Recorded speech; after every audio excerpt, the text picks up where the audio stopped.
எங்கள் ஊருக்கு 1 கிலோமீட்டர் இருக்கிறவங்க தான் நாம் தமிழர் கட்சி வேட்பாளர்.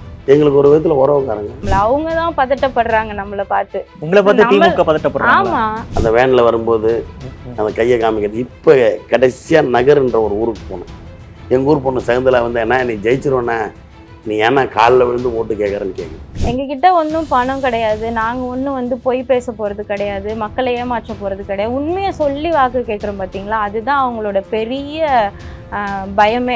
பட் இப்போ அதிமுக ஒரு வேட்பாளரை நிறுத்தியிருந்தாங்க அப்படின்னா கொஞ்சம் டஃப் ஃபைட் இருந்திருக்கும். இப்போ ஈஸியாக டிஎம்கே களம் இருக்கு அப்படின்ற மாதிரி பார்வைகள் இருக்கே. அதெல்லாம் இல்லை சார். நீங்கள் இப்போ 40க்கு 40 எங்கள் தலைவர் ஜெயிக்கிறார். அவர் சாதனை தான் சார் ஜெயிக்குது. எப்படியுமே அதிமுகவில் இருக்கவங்க திமுகவுக்கு போக மாட்டாங்க, உங்களுக்கு தெரியும். பகை இந்த பக்கம் பிஜேபியில் இருக்கிறதால போக மாட்டாங்க. அப்போ மாற்றுன்னு ஒன்று பார்க்கும்போது நம்ம தானே இருக்கோம். அவங்க நிற்கலை அதனால் ஜெயிக்கிறோமா அப்படின்னா 40க்கு 40 எப்படி ஜெயிக்கிறோம்? அப்போ எங்களுக்கு சாதகமாக இருக்கும். அதிமுக காரங்க அவங்களோட ஆப்ஷன்ஸ் திமுகவும் இருக்காது, பாமகவும் இருக்காது, நாம் தமிழராக இருக்குமா?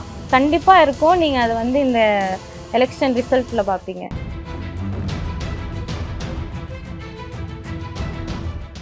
இப்போ இந்த விக்கிரவாண்டி பொறுத்த வரைக்கும், இங்கே தமிழ்நாட்டை பொறுத்த வரைக்கும் பங்காளி கட்சி அப்படின்னா அதிமுகவை தான் சொல்லுவாங்க. அவங்க களத்தில் இல்லாதது ஒரு விதமான ரேஸ்க்கு யாரும் இல்லை அப்படின்ற மாதிரி நினைக்கிறீங்க? சார், இந்த தொகுதியில் எனக்கு நிறைய சொந்தக்காரங்க சார், கட்சி வேறுபாடின்றி. ஆமாம், அப்புறம் எப்படி எல்லாம் ஒரே கட்சியில் இருக்க முடியும்? எல்லா கட்சியிலும் இருக்கிறாங்க. எங்கள் ஊருக்கு 1 கிலோமீட்டர் இருக்கிறவங்க தான் நாம் தமிழர் கட்சி வேட்பாளர். எங்களுக்கு ஒரு விதத்தில் உறவுக்காரங்க. ஓகே, அவங்க சித்தப்பா இடத்துல தான் எனக்கு செயல் வீரர் கூட்டமே நடந்தது. ஏதாவது ஒரு விதத்தில் கனெக்ட் பண்ணியிருப்போம். நம்ம மாவட்ட பொருளாளர் 10 வருஷம் விழுப்புரத்தில் சேர்மன் அந்த ஜனகராஜ் சொன்னார், எந்த ஊரில் போனாலும் உனக்கு சொந்தக்காரங்க இருக்காங்கடான்னார். அந்த வேனில் வரும்போது அந்த கையை காமிக்கிறது. இப்போ கடைசியாக நகர்ன்ற ஒரு ஊருக்கு போனேன். எங்கள் ஊர் பொண்ணு சகுந்தலா வந்து என்ன நீ ஜெயிச்சிருவோண்ணா, நீ ஏன்னா காலில் விழுந்து ஓட்டு கேட்குறேன்னு கேட்குது.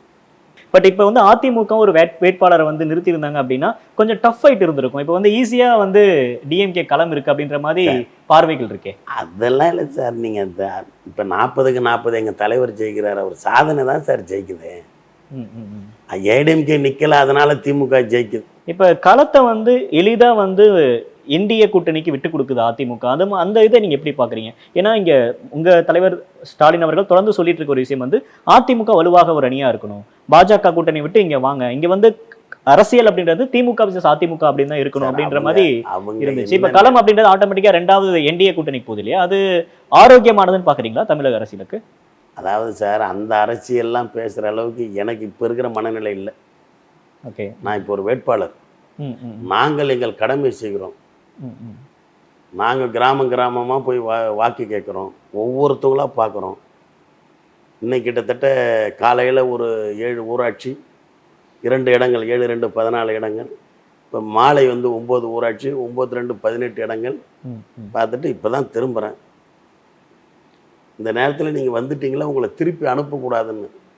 அவங்க நிற்கலை அதனால் ஜெயிக்கிறோமா அப்படின்னா 40க்கு 40 எப்படி ஜெயிக்கிறோம்?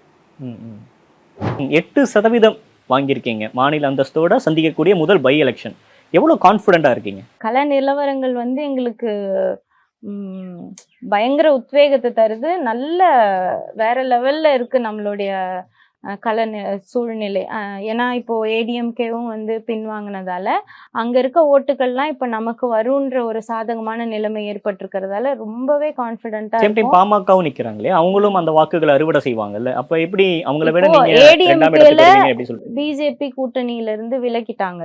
பிஜேபின்றது அவங்களுக்கு அறவே தேவையற்ற சக்தின்றதை உணர்ந்து வெளியேற்றிட்டார் ஐயா எடப்பாடி அவர்கள். அப்போ பாமக இப்ப பிஜேபியோட கூட்டணியில இருக்கும்போது யாரு போடுவாங்க?